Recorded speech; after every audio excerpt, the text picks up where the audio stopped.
Andy, tell us a little bit about yourself. Okay, so I've been working in the space industry about 20 years, mostly at a company called Satellite Technology Limited, SSTL, in the UK, specialising in small satellites. Okay. I now run my own company, it's a small consultancy company, and I advise people on small satellite projects and how to build things and make them work in space, and also do a bit of educational work, but also work with small launch companies as well.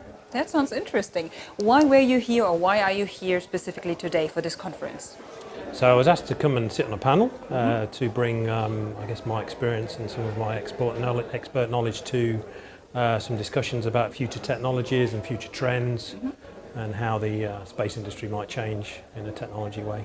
Okay. Was that also the key message, the key information that you wanted to spread with the world today?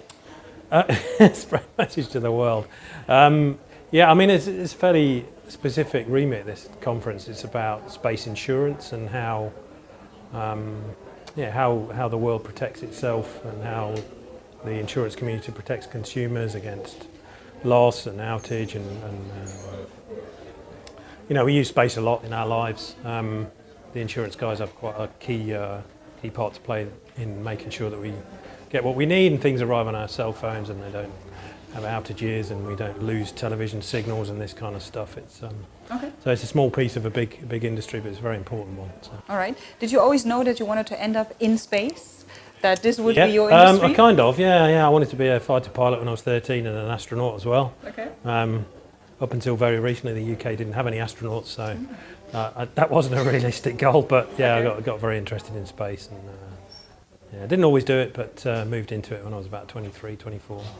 Some people would argue that we have enough problems on this planet and that you're focusing on space. What would be your answer towards such a person? The vast majority of things that we do in space, other than space exploration, which is actually quite a small part of space, is all about helping people on the ground. So, as I just said, the people don't know. Most people use space every day and don't even realise whether it's for things like humanitarian reasons, like disaster relief. We use Earth observation satellites to see and to track and to tell people where to go where there's disasters. You know, I've worked personally on a few projects that were all about disaster relief, and very importantly, to direct rescue teams and people like that to areas where people are in trouble.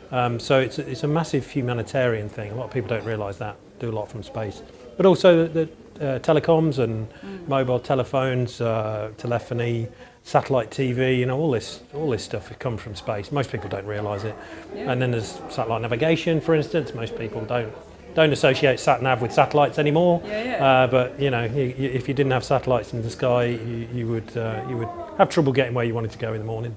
Makes sense. Thank you for that answer, and thank you so much for your time. Right, you're welcome.